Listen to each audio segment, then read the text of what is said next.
Bago po tayo sasamba, kahit po tayo ng pagsamba sa Diyos. Ulitin natin yung chika ng kulang.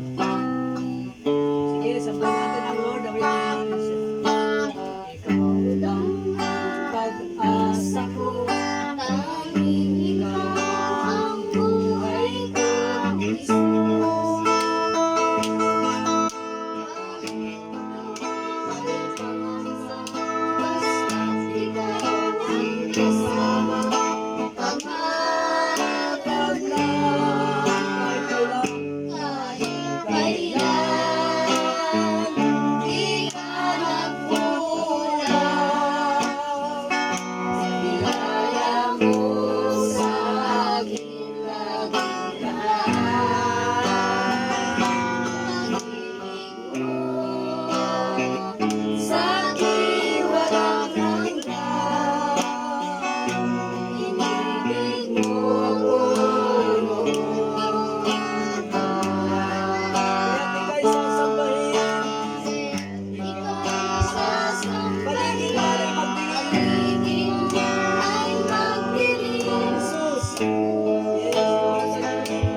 Sa Panginoong Jesus, ako ang titiwala sa biyaya niya. Pagkat buhay ko ay kalinga sa pagsubok at lumbay, naroon siyang maramay. Ang Panginoon kapag ay nagmamahal.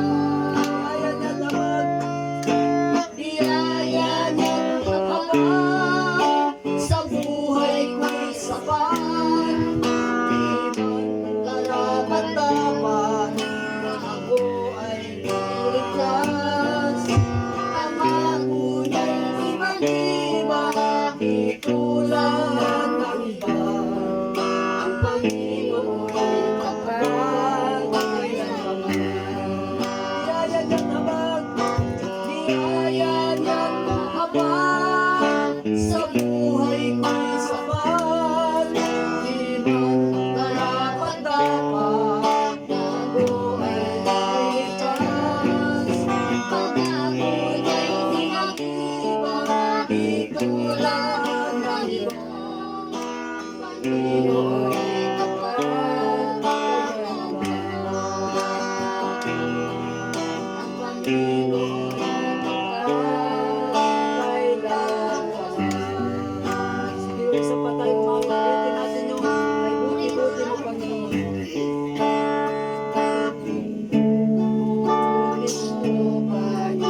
ika'y di nagbabago.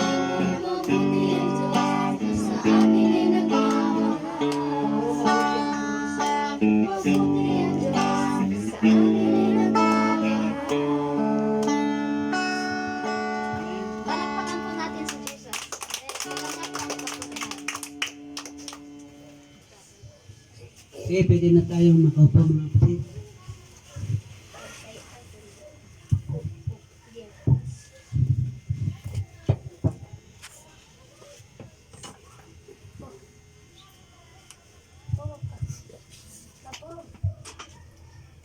Okay, so purihin po ang Diyos at sana na-feel ninyo yung pagsamba, no?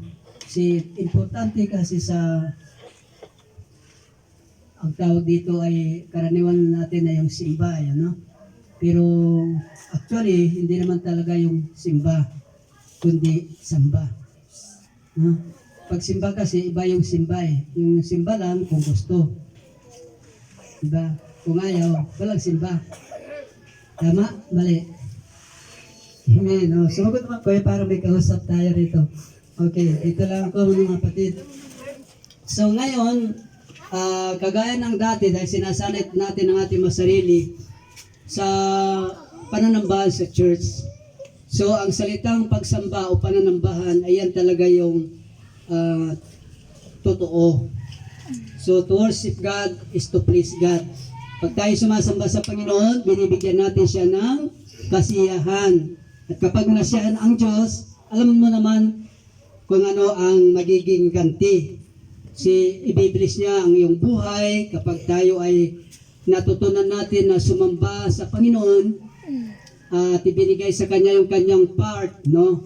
At yung part naman natin is to worship God in the Spirit and in truth, yung sa Espiritu at katotohanan.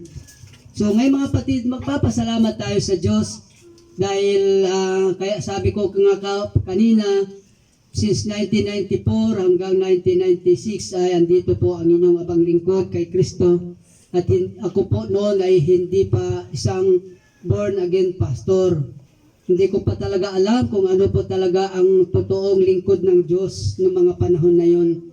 So pero naging isa po yung stepping stone ng Panginoon sa akin na ang pagpapastor pa talaga ay kailangan makita sa buhay. No? Mismo sa pastor ay makikita mo sa buhay niya yung katotohanan na talagang siya ay mayroong pag-ibig sa Diyos at gustong mapaluguran ang Diyos sa buhay niya. Yun ang dapat nakikita. Pero hindi rin po ito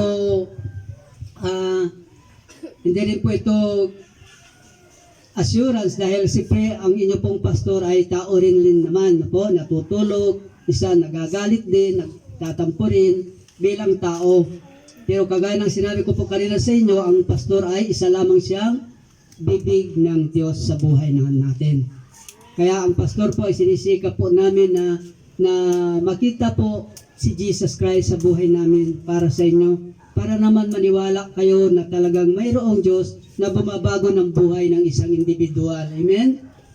So kaya tayo narito ay pinayagan po tayo ng Diyos.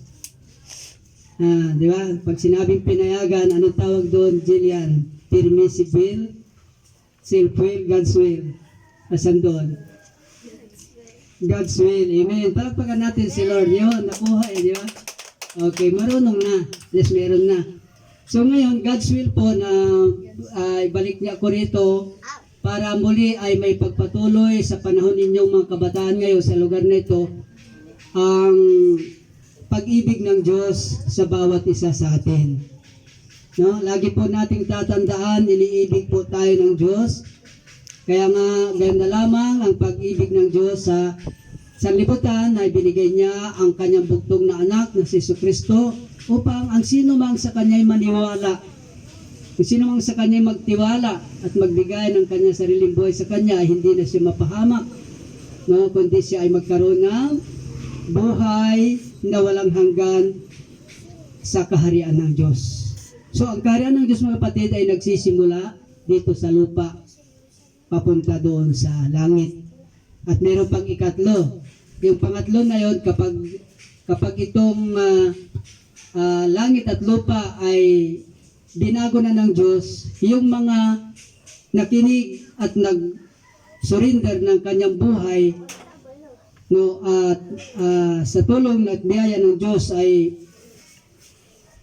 pinabago niyang kanyang buhay sa salita ng Diyos, tayo yung magmamana ng lupa na to.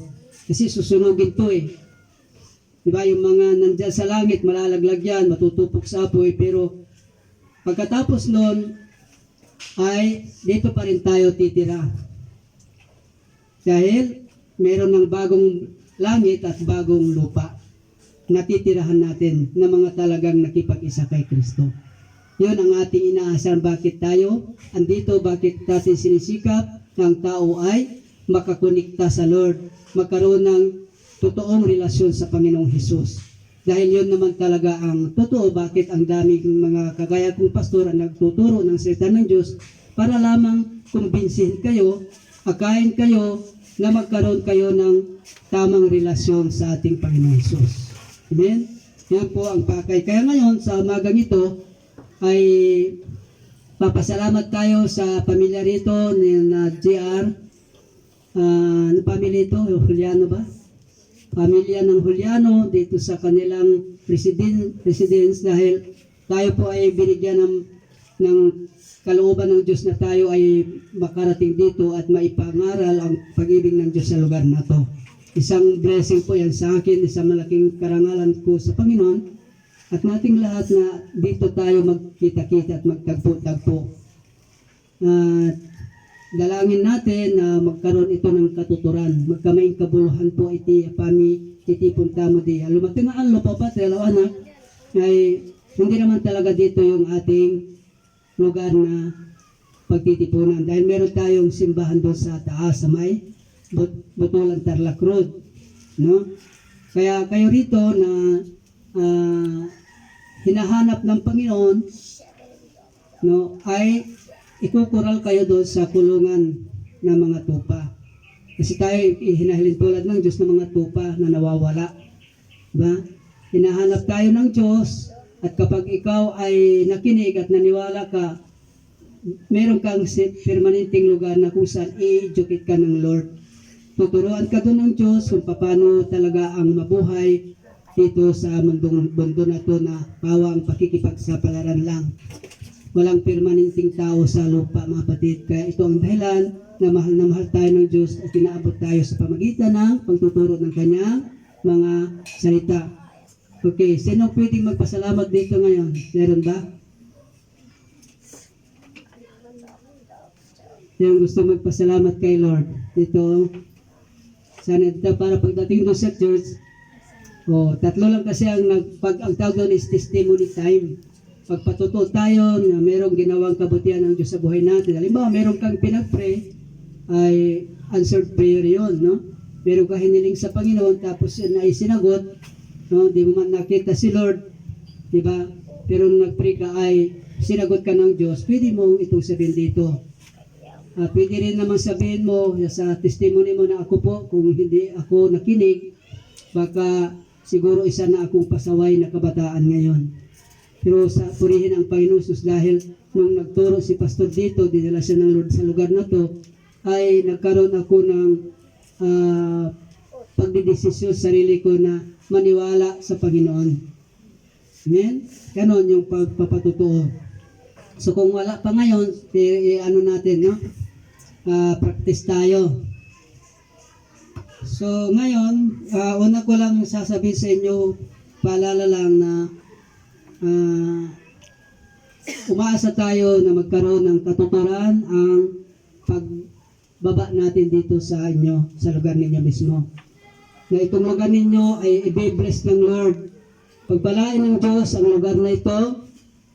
Nakakita na ba kayo ng bato na itinapon doon sa linak? Ang damit yung linak? Ano yung linak? Abay na naglaw, tanda abay tiyaw, anak ko, yung linak. Habay tuya, tiri nanay. Yabot ko na ito, hatan ng atang pita, ako yabot ko eh. Galing na kayo doon, di ba? Minsan kasalubok ko kayo doon, nandun kami ni Sil, kita nyo Sil. Mabuti pa kayo nakarating na doon. Gusto akong dalhin doon eh. Hindi pa ako nakatingin. Ngayon, anong nakita nyo doon sa kita na tinatawag na linak?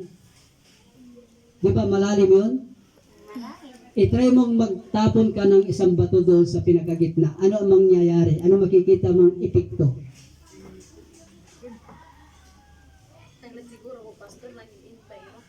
Kaya nga, sinasabi ko na nga eh. I-try nyo, pag katapos nitong example na to, i-try nyo para makita nyo yung katotohanan ng sinasabi. No? Pag nangitapon ka ng bato, butlay ng hati linak, di ba? Kasi ang panagoy ito eh. Kasi may malala ito. Pag nangitapon kang bato, Brad, ano yung mangyari palagay mo?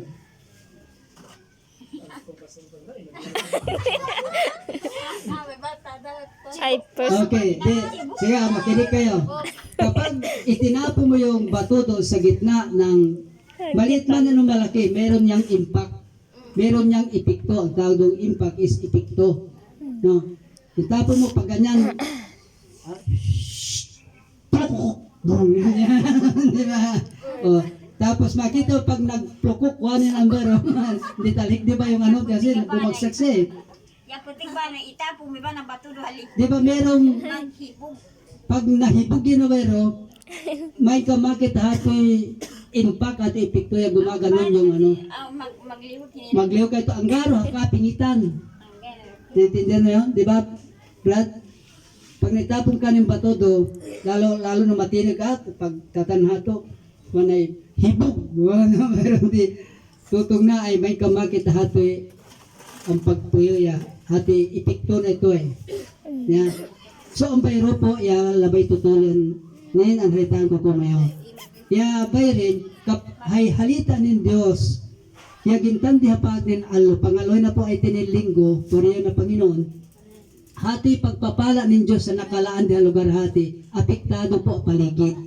Kasi ay halita ng Diyos kapag iyan ay impangaral may lugar, ang pagpalaan ng Diyos, yato'y ang pakalan niya. Lalo no binyan lang pansin, lalo no nilangga la pa halita ng Diyos, ayon yung balagba bato intapon halinak, yaman kan makita epekto do anggap miabot sa pingit, mihiwak yat do hati pinaka pingit. Ganun yun. Abot ng Panginoong Hesus ayaw mga nasa paligid. No? At kapag ito ay tinanggap nila, sila yung mapapagpala ng Diyos. Amen? Kaya nga mapalad nga tayo dahil tayo ang Diyos na mismo ang lumalapit sa atin para katagpuin tayo kasi miss na miss talaga ng Lord ang tao eh. Galing kasi tayo sa Kanya. Kaya ang dahilan kung bakit ang pastor ay tinawag ng Diyos baguhin ang buhay para maging halimbawa sa iba. No? Na totoong mayroon pong Diyos. Ngayon, sa umagang ito, gusto kong pasimulan natin ang ating pag-aaral sa pamagitan ng pagpipray. So tayo po ay manalangin. No? Sige, tayo po ay mag-pray. Ama naming Diyos, na makapangyarihan sa lahat, marami pong salamat sa umagang ito na muli dinala po ninyo ang inyong abang lingkod sa dakong ito ng Masikap Village sa Juliano Residence upang minsan pa ay dalhin ang iyong pag-ibig na to sa pamagitan ng iyong mga salita. At dalahin po Diyos na anuman pong hadlang sa lugar na ito na ginagawa ng kaaway sa buhay ng basa sa lugar na ito, Panginoon, ay amin po itong sinasaway. At binubuksan ko, Panginoon, ang isang pagpapala na kung saan ang mga buhay naman narito sa lugar nito ay pagpapalain mo po ang kanilang mga buhay at mapapalitan ng mga gandang bagay na maranasan ng mga tao sa lugar na to. Salamat Ama, dalangin po namin na patawarin niyo kami sa aming mga kasalanan, sa aming mga naisip, sa aming mga nasabi at aming po mga nagawa ugad.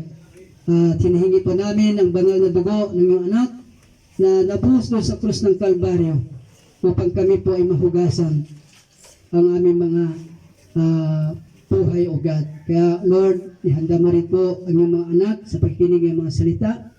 Dalan ko po na ito po ay magkaroon sa kanila ng hamon na kayo po ang bibigyan po nila ng priority sa kanilang mga buhay. Ito po ang aming dalangin, patuloy po kami papasalamat sa iyo. Sa pangalan mo, aming Panginoon Jesus. Lahat ay magsabi ng Amen? Amen. Okay, so ngayon, dito po tayo ngayon pupunta sa ating pong araw sa umagang ito. Okay, so ang ating pong pag-aaralan ay patungkol po ito sa pamamagatan po natin ito ng ang gabay ng isang mananampalataya. Sa English po ito ay The Believer's Manual. Amen? Alam niyo yung manual? Manual. Ha? Manual. Ang manual kasi ay ating paturo. Wala na. Pag nauna ka ron, halita mo do hakalamo mo. Mauna ko na ro pa kun ina. Pag bangwa ko nin hangang kayo, kay igwa ko hadaan. Pag nakita ito, dukon ako, dukam ako. Tawag doon is paturo. Paturo ito. Sa Tagalog ay paturo. sa English, manual.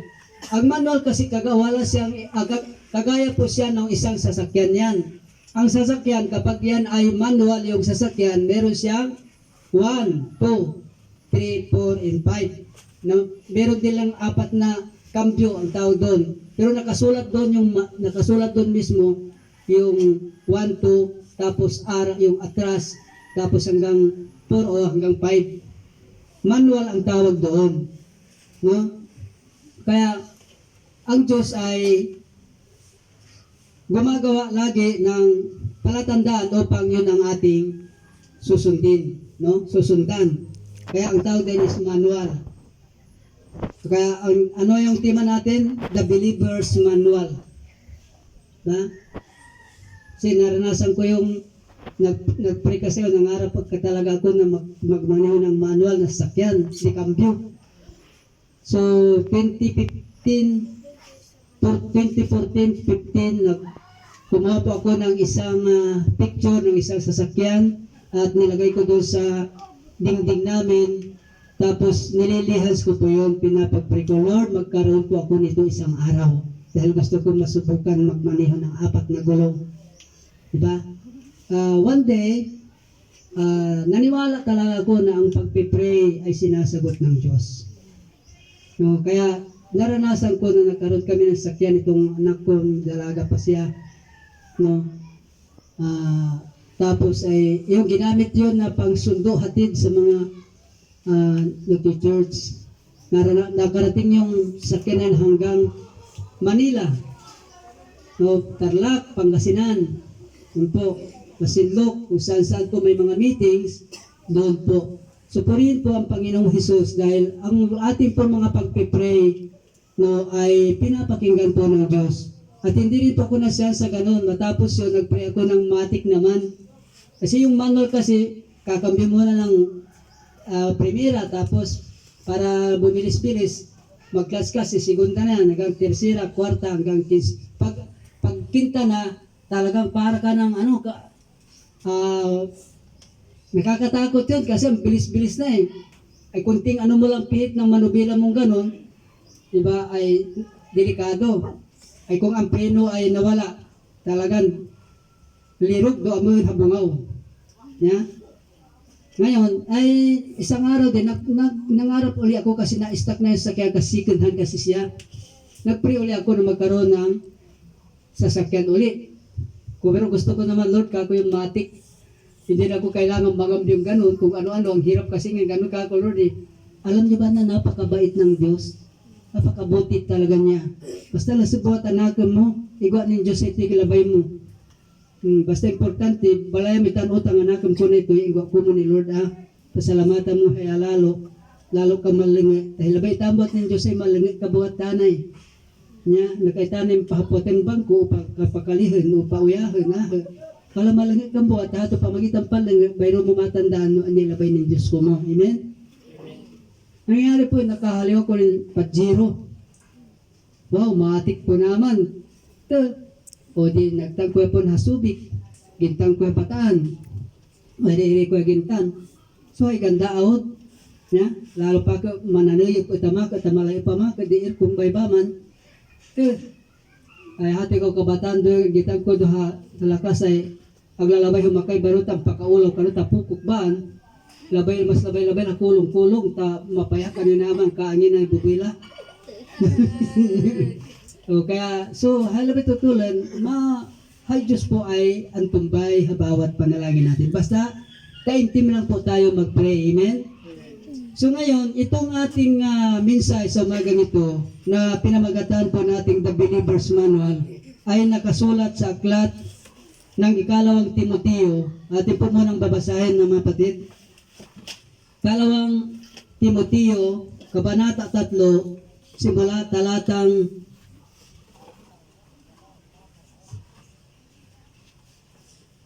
15 hanggang 17, na ganito po ang sinasabi.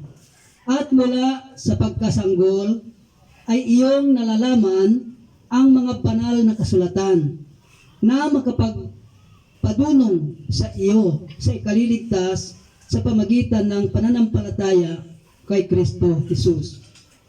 Ang lahat ng mga kasulatan na kinasihan ng Diyos ay mapapakinabangan din naman sa pagtuturo, sa pagsansala, sa pagsaway, sa ikatututo na nasa katwiran, upang ang tao ng Diyos ay maging sakdal, tinuro ang lubos sa lahat ng mga gawang mabuti. Purihin ang Diyos sa pagbasa ng kanyang salita. Medyo malalim yun. Yung sinabi doon ay pagkasanggol. Mula pa sa pagkasanggol, sabi niya Dito naman sa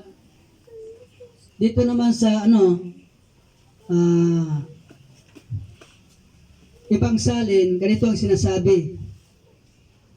Sabi niya dito, mula pa sa pagkabata, alam mo nang ang banal na kasulatan ay nagtuturo ng daan ng kaligtasan sa pamagitan ng pananalig kay Kristo Jesus. Lahat ng kasulatan ay kinasihan ng Diyos at magagamit sa pagtuturo ng katotohanan, sa pagpapabulaan sa maling aral, sa pagtutuwid sa likong gawain, at sa pag-akay sa matuwid na pamumuhay. Sa gayon, ang lingkod ng Diyos ay magiging handa sa lahat ng mabubuting gawain. So, purihin ang Diyos sa pagbasa ng kanyang salita. Yan sasabi ng Bible, na ang banal na kasulatan ay kagaya siya ng isang manual. O siya yung tagapagturo. O siya yung aro. Diba? Sa kalsada kasi may mga palatandaan yan Kung may checkpoint, ay tigil ka muna kung wala kang lisensya. Pupaso na yung papel ng motor mo. Diba? May palatandaan na may mga naka-uniform, naka-ano doon nakaganyan pa Diba? Tapos pag single ka, paparahin ka. Gano'n. Ay may mga senyalis ang tao doon. So sa buhay natin mga tao kapatid, meron din tayong manual na ibinigay ng Diyos sa bawat isa sa atin. No? So bakit binibigyan tayo ng Diyos ng manual ng Panginoon? Kasi ang ating buhay ay para lamang nasa ilang na lugar. Para lamang tayong tamon ang tido halawak, ayn hati ang kakit na maganda. Pero tigang, pero hati naklang. Naklang abiyay. Yabiyay tamo. Kasi noalan naklang, wag ka maniga, tagkaman trabaho, ay katalagan ihampaw. Aka kumilos, pamapay mo talalag bali, ta nagpukok kang bungat, ay dano amahan, abutin. Amen? Naklang ay. Pero maini mangituro ko mo, maini magpaalala ko mo, may makukumo, may tao, ibalita ko mo ayri ka makakit nin hati, ikabihin mo, agkakumlang. Amen? Kasi may ang pambinhukaw na para makaraos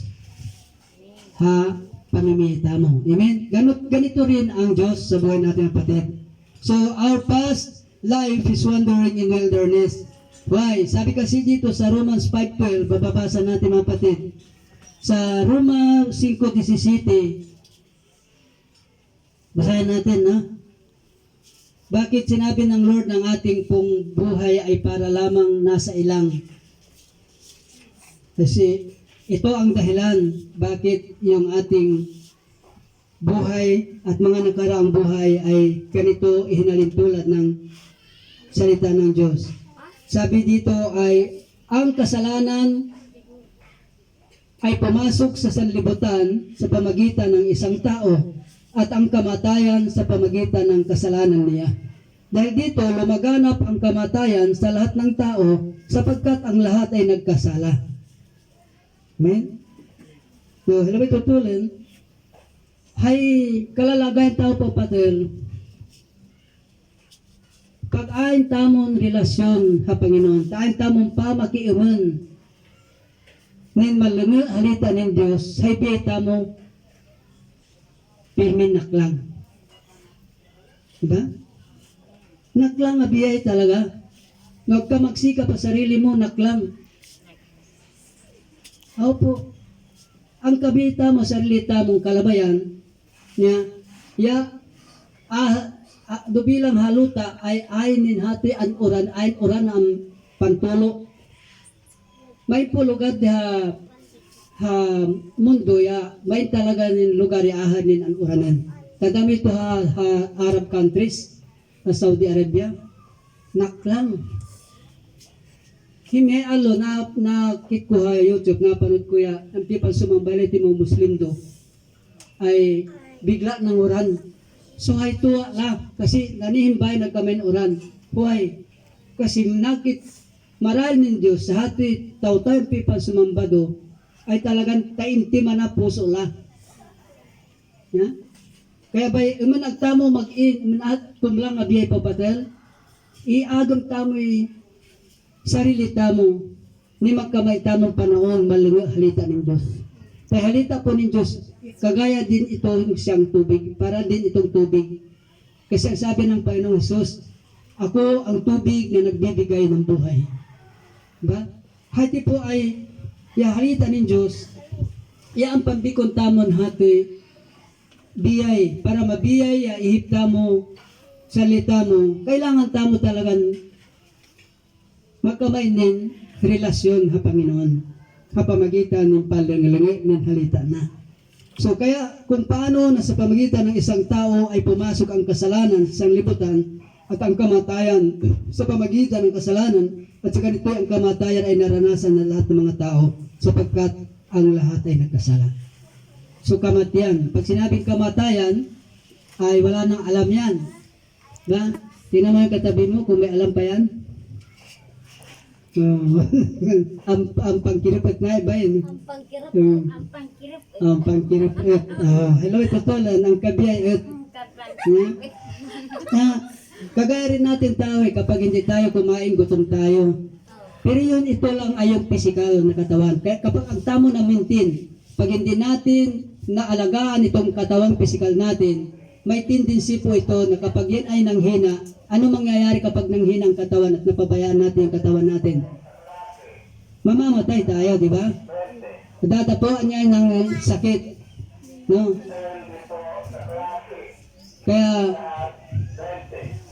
depende ba na klase ng pangalaga na wini. Amen?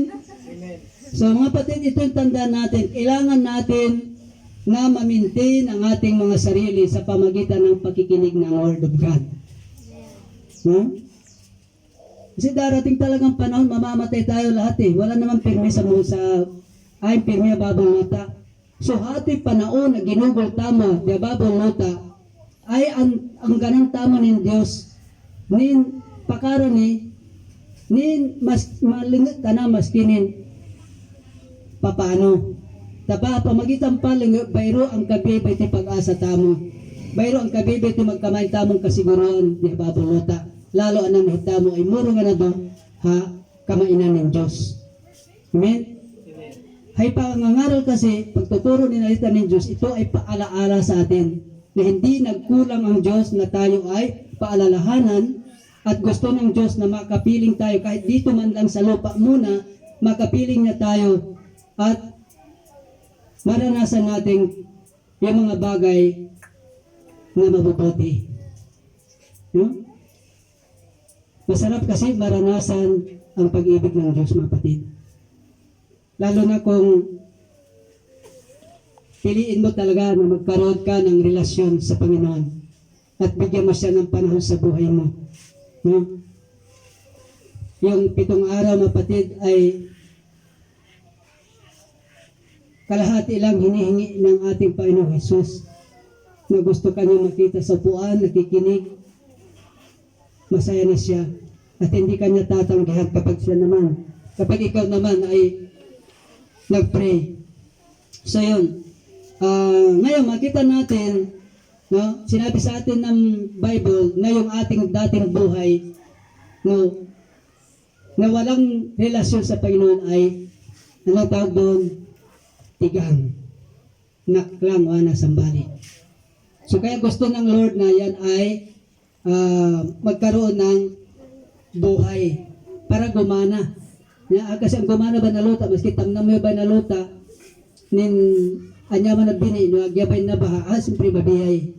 Ganon din po ang buhay natin. Hanggat hindi mo pinapayagan ng sarili mo na magkaroon ka ng Kristo, no, ang hirap mabuhay na walang Kristo ang buhay. Kasi labay mo, no, hindi ka malaya ka. Walang nagpapalakas ng loob sa'yo. Walang nagtuturo sa'yo kung ano dapat mong gawin. Amen? So kaya, sabi dito, but thank God for His Word. Salamat sa Diyos dahil mayroong salita. Ito yung salita ng Diyos. No? Dito sa verse 16 pa lamang, sinasabi dito, kapatid, na datapot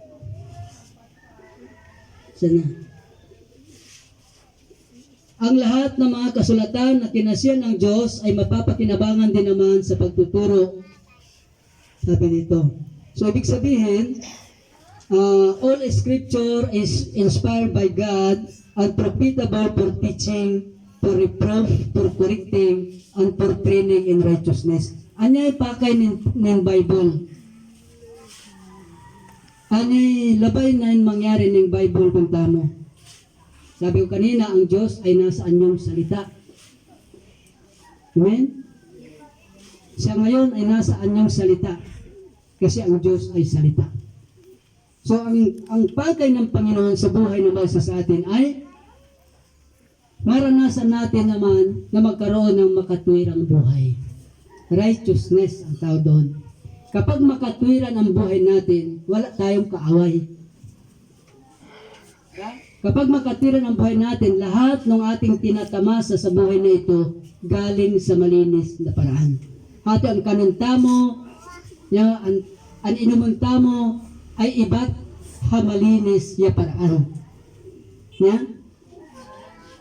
Ang banito ilabay tutulanin makatwirang buhay. Ang makatwirang buhay, di ba, ay hindi nagnanakaw. Ahang pangupit, ahang pagtismis, ahang panira nin kada ng bali. Alam matubag, alam matuboy. Amen? Ganun yun eh. Ngayon, dahil mayroong salita ng Diyos na lumapit sa atin na anak, stop na yung katubuyan mo, stop na yung kakupitan mo, stop na yung pagnanakaw mo. Kaya, alam ko naman eh, bakit ka ganyan eh, kasi naklang ang buhay mo. Diba? Kaya mo gagagawa yan dahil tigang walang nagpapaalala sa'yo. Diba? Walang nagtuturo sa'yo kung ano ang dapat mong gawin para maging makatwiran lahat ng ginagawa mo. Amen? Yun po ang layunin ng Panginoon sa buhay ng kanyang mga anak. Sa buhay ng lahat ng taong gusto ng Diyos ay maging makatwiran ng buhay. Diba? Na hindi tayo nakikialam sa buhay na may buhay. Hindi tayo pinapasok ng demonyo yung inggitiro. Diba? Kasi ang inggit yan ay pumapatay ng relasyon ng magkakapit-bahay na magkakapatid. Kaya nagkakaroon ng hindi pagkakasundo-sundo sa isang pamilya dahil sa ano? Dahil sa ano? Sa inggit. Yan eh. Kaya nga madalas sinasabi ng ibang bansa sa ating mga Pilipino, ang Pilipino daw ay likas na may ugaling crab mentality. Uitag alokapi, wana, no ano masisikaran nimo, tay, hay mataan humlay. Ya, bahay bubay maka ang lamapad. Ya, pao, bayan humlay maka lubot balon mo. Apay mata, nagkami niya naman makuha, benwasing basin na maka, na pinakanong buwatuan na ba, may natamakuha ng flat TV screen. Wana pa, apay wana, no, siguro wana ba, mga lumabay na along maganda. Ya, ambay no Pilipino eh. Pero labay ni Dios alihan na nabay ko. Umintamo mga api tatambay. Umintamo mga api tuturon habaw. Dati kasi hoonang panon ni man nanay ko tatay ko ay kakara ni balay pag ay nakikbuya iluto nakita ang panahok ay ang pagtarmalimang binin iluto along gatang. Ya buya ay hay buya batama ibat tagahat hato maka ito kalibo, matama ka kinumpan niya. Ang bayan nato, may tuturon habaw. Numainin hati taunahan na maka, bayan binungay, hati tanam niya, mambimag itang bulahi.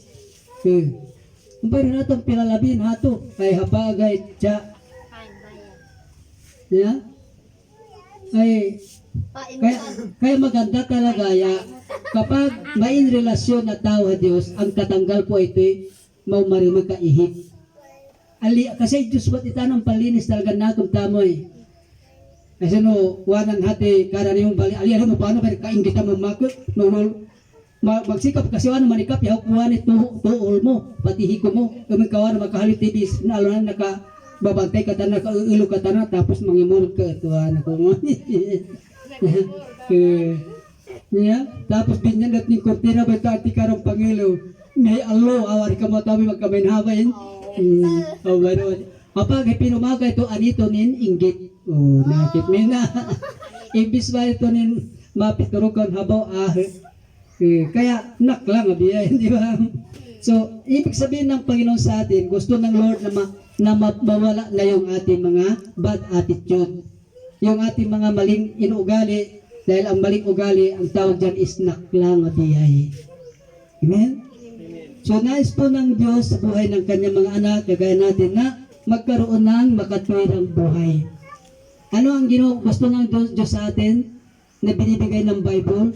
Maging makatwiran ang ating pamumuhay. Kaya mga kabataan, kapag kayo nag-aral, kailangan maging makatwiran din yung pagpasok na sa school. Hindi puro lakwatsa, hindi puro barkada. Si barkada mo magpahamak ko mo. Oo. Kasi marami na kasi mga kabataan ngayon ang napahamak ang buhay dahil sa maling pakikipagkaibigan. Friend mo, pahamak ka niyan. Kasi bakit? Huwag kang makipagkaibigan sa isang kapwa mo kabataan na naklang ang buhay. Pag sinabing naklang, di ba, walang relasyon nun sa Panginoon. Hindi yun nakikinig. Ngayon, ang gawin mo sa kanya, dahil ikaw ngayon ay nakikinig na kay Lord, hikayatin mo siya na para mayroong kabuluhan yung buhay natin, buhay mo kapatid. Sumama ka sa amin sa church. Tuturuan tayo ng Lord doon. Pero siyang ginagamit na pastor na nagiging bibig niya para ma-educate tayo. Amen? Amen. So, ganun. Mga kapatid, ang layunin ng Diyos, bakit ang Biblia ay nagiging paturo tamo, manual tamo, ay para magkaroon tayo ng buhay iya matuinong, makatuinong nga na biyay. Nakuha niyo mga kapatid? Isipin niyo nga kung yung buhay natin na sa araw-araw ay matuinong ang gawan tamo, matuinong ang ihipon tamo. Mapayapa ay. Yeah?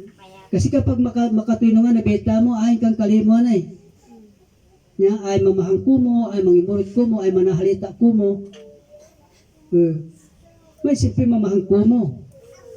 Yeah? Pag makatuinong nga na ibiyay mo, yeah, ay mamahang ka na kumo, hati ahoy malibaham mo malulok kumo na. Pero tao ay namamahang kumo. Amen? Why? Kasi hapin manay tayo hay na ito. Pinatuwa ng baraw kaugali habay. Pero nyarawanin na ka na at papagwan ay pupuran, hi, hello. Yeah, mas kagina kiwana pa sinimpay ma. Pirmiya ng palangiti, wana. Anyo nagkakailan. Ay, agwitan sobrawan. Kasi ito ay, di ba? Yun, ang nais ng Diyos sa buhay natin mga anak ay maging makatuwiran ng buhay. Ito ang ibinibigay ng banal na kasulatan sa isang tao na nagnanais na magkaroon ng relasyon sa Panginoong Hesus.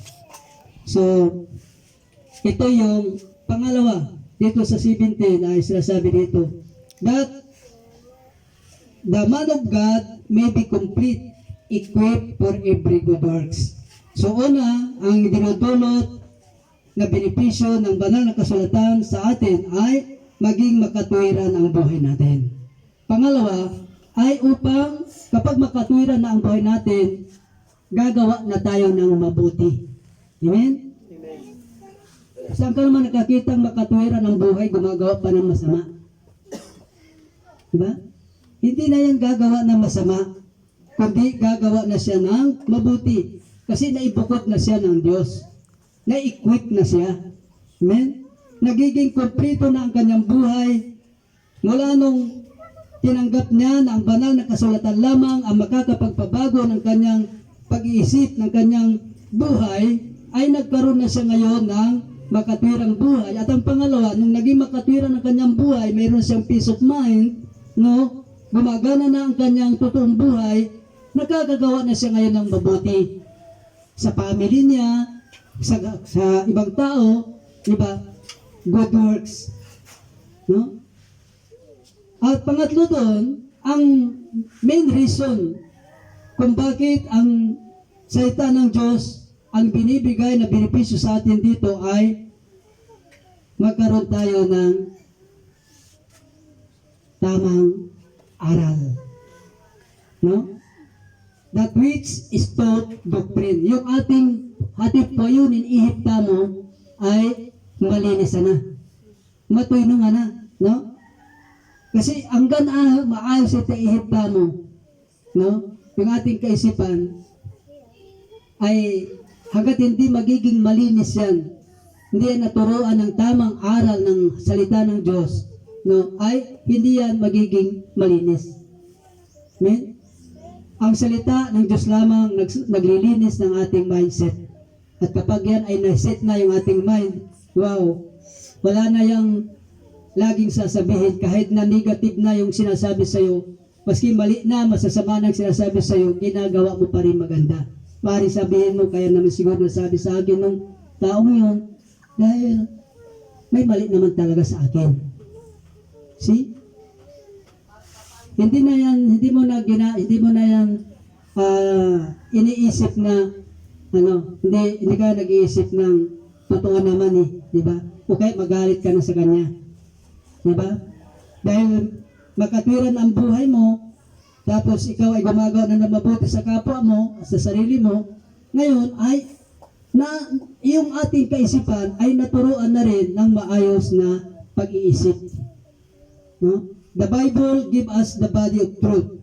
At yung katawan na to, yung ating buong pagkatao ay nagiging makatotohanan na. Panayan ng putig, yan ihipon ang ilgon boy agawaan. Amen? Biblia bungat yung pagkagawahati alang pastor, alang hinapamanatao. Malang tanging ang banal na kasulatan lamang po ang makakapag-align ng ating pag-iisip sa mundo nito upang magkapamahay tayo ng maayos. At pagkatapos, ito ang nagiging doktrina o katuruan upang ang ating pong kaisipan ay makagawa ng mga tamang pagdidesisyon sa buhay. Amen? No? This Bible give us the doctrine which we are to be use our perspective and make our decision in life. Ibig sabihin, makakapag-desisyon po tayo ng tama kapag ang ating pong pag-iisip o takbo ng ating kaisipan ay nadoktrinahan na ng tamang aral mula sa banal na kasulatan. Amen? Tama po ba mali? So, ganun po. Yun po ang ibinibigay ng ating Panginoong Diyos sa buhay natin. At pagkatapos pa, ang sabi doon sa Kawikaan, Kabanata 6, talata 22, Proverbs chapter 6 verse 22. No? Pagkat ang araw na ito sa iyo ay patnubay, sa pagtulog mo ay bantay, sa paggawa ay alalay. Yun, ibig sabihin, ang benefits o the benefits of the Bible through the believers, ang pinto ay ang pag-impo ay tininhatoy paturo. Habay tiyam mamatnubay ko mo sa sarili mo. Na? Tapangatuloy mo, kasi pag nakatuluyan mo, yan nakapag-aal ka, nalita ng Diyos, dan ikonik mo yun sa sarili mo sa Kanya, ay dapat mong gawin, babuluta, ay paski matuloy ka, ay kanhati kakahlakan. No? Akanin manaynop din hati, kau kato ataynop. Yan napataynop ka na kung kuy nanay, napataynop kung kuha na ipapo. Ay taban hati, nakit mong buhat ay puro pabukot, puro hati pa halon hati kakaarap, kakalakan ang pataynop. Pagkatalakan ng taynop, agkaw ni makataynop din hati permin nakapokus ba ta arapan ni lupa. Kasi di mo nyo, ang kupihan na ba ito'y lupa, ninhati ni katiya nilabita mabiyay, para papintuod tamo, ya, main nin ang pataynop. Ya, nati. Ay na po, pag nati na itaw, nati na talaga. Maski bunghon mo't ba, ibang mo't ba, talagang matumbay at paggulo-gulo ba, galing paaray ko mo. Ay mairap nung nabebe ito, kinamat ka, pamakpa mo. Ay na po, ay na lang mga rakulan nati.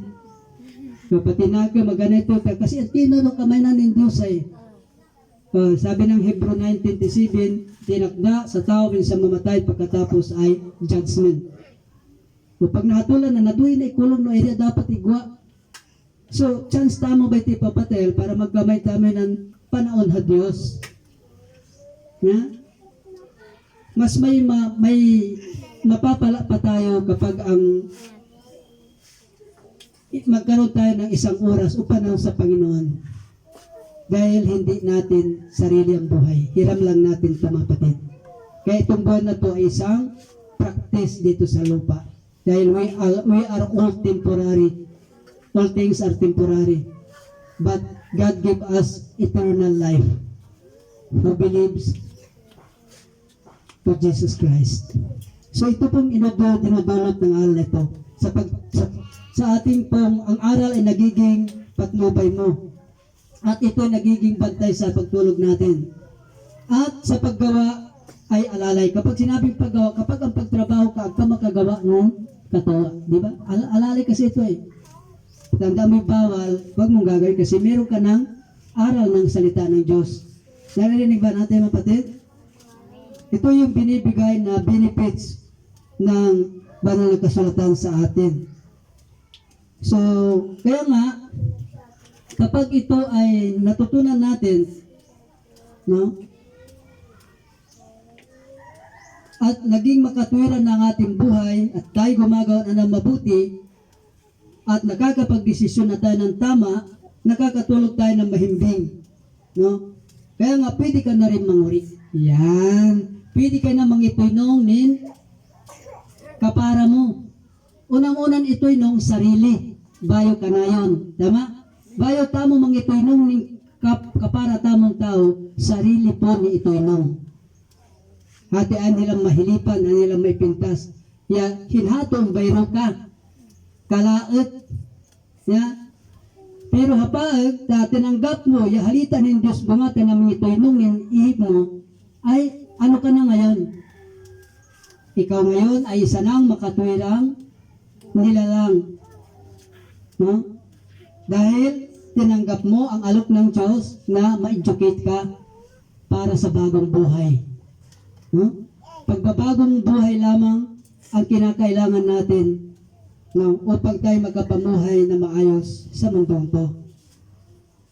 Kaya to commit of error and to rebuke, tayo po ay sinasanay ng Panginoon, no? Para yung ating mga pagkakamali ay maituwid. No, hindi na maulit pa ulit. Na hindi na maging sana all, di ba? Amen. So, Wala naman perfect na tao. Di ba? Lahat nagkakamali. Pero kapag ang ginagamit nating instrumento ay ang salita ng Diyos, makukorek natin lahat ng mga error natin. Di ba? Hanggat kasi namumuhay tayo ng mali, matatapos ang buhay natin sa pagkakamali. Huwag tayong pumayag na maging ganun lang ang buhay natin. Sayang ang buhay kapag hindi yan nabago, hindi natin pinabago yan sa Word of God. Kawawa tayo, tayo rin naman magdadala ng buhay natin. Amen? Kaya mga kapatid, inaasahan po ng Diyos na ang benepisyo ng salita ng Diyos na dinadala dito sa inyo, sa buhay ng bawat sa inyo, ay inyo po itong panghawakan. Inyo po itong panguligtanan mo po, pintuan, boy, kailangan makit po habiyay. No? Kasi para kapag ito nakita na sa buhay, no, na dating tayo, ba, hindi maganda yung ating style ng buhay, pero this time, isang araw, dahil ang Diyos pala ay nagbabago ng buhay, makita nila na hindi ka na kagaya ng dati. Kahit ikaw, kabataan ka pala, maski anak ka matapaag, pag ika ay nasanay, naturuan, educate ka ng Word of God, ito ay dadalhin mo hanggang doon sa piling ng Panginoon. Pagharap mo sa Kanya, alam ng Lord, papalakpakan ng mga anghel, ikaw na welcome, well done anak, dahil tinanggap mo ako sa anyo ng aking mga salita. Kaya ako rin ang bumago ng buhay mo, hindi sa sarili mong pagsisikap o ng sino mang tao. Ikaw ang nagdesisyon yan. Kaya ngayon, naging makabuluhan na ang buhay mo. Amen? Amen. Yun. So, ngayon, ang pinaka mahalagang papel na ginagampanan dito sa banal na kasulatan ay ang kanyang banal na espiritu. Ang Bible kasi na to, ang salita ng Diyos na ito, mayroon itong kapangyarihan na bumago ng buhay ng tao. Kasi ang Word of God, ito din yung espiritu ng Diyos, ito rin yung isip ng Diyos. The Word of God is the mind of God. No? At ang Word of God, ito yung salita ng Diyos, ito yung Diyos sa anyo ng kanyang salita. So, kaya nga, ang banal na espiritu, ginagamit niya ang banal na kasulatan upang ipakita sa atin kung saan tayo nawawala. Amen? Hay halita ng Diyos, ang panukun mo, pamagitan ng kahipan ng Diyos, para ipakit na kunta mo, no, ay rita mo ang pikatak. Diba? No, ay rita mo ang pitahon. Kapag pag natandaan tamo, taninto tamo ang pitahon tamo na makita mo, maalala tamo, may tamo mali o ba, may tibiyay ko, tapag. Na ang pinto ko tahan ha Diyos. Pero ako tahan ang humunol ha Diyos, ang palang ako, pero ako ang humunol. Sarili ko simple ang hungalin ko. Ya? Lalo ito, maalala na ba ito yung rason tamo? Ano ko ito, mapala ba na pagsisimba mo palalunod? Ya? Mahaban yung trabaho ko, inilba ko, nakukuruhan o ayri, no? Nagpiknik, di ba? Masaya ko. Kaya lang, pagkatapos nun, pansamantalang kasiyahan, tigang pa rin ang buhay. Di ba? Ano gusto natin? Magiging patuloy na maging tigang ang buhay natin? Magpirmi, mag-inak lang, ihipta mo. Kaya, piliin tamo papatel, nin malangat, nin halita nin Diyos, tahabay ti po halakot, benepisyo po, hanigwa nin hati kong tamo. No, nag-umpisa tamo, zero balance, nag-umpisa tamo, naklang tamo, pero kapag panahon po naman, kapag hitamo, tinanggap tamo, halita nin Diyos, no, ay malaki po mga ganday bagay yung mangyari kung tamo, kapag tinanggap tamo Diyos sa pamagitan nin halita na. No? Dahil sabi doon sa Kawikaan, Kabanata 6:23, no? Sumunod na talata, pagkat ang utos ay ilaw, ang turo ay tanglaw, at daan ng buhay itong mga saway. Yun ang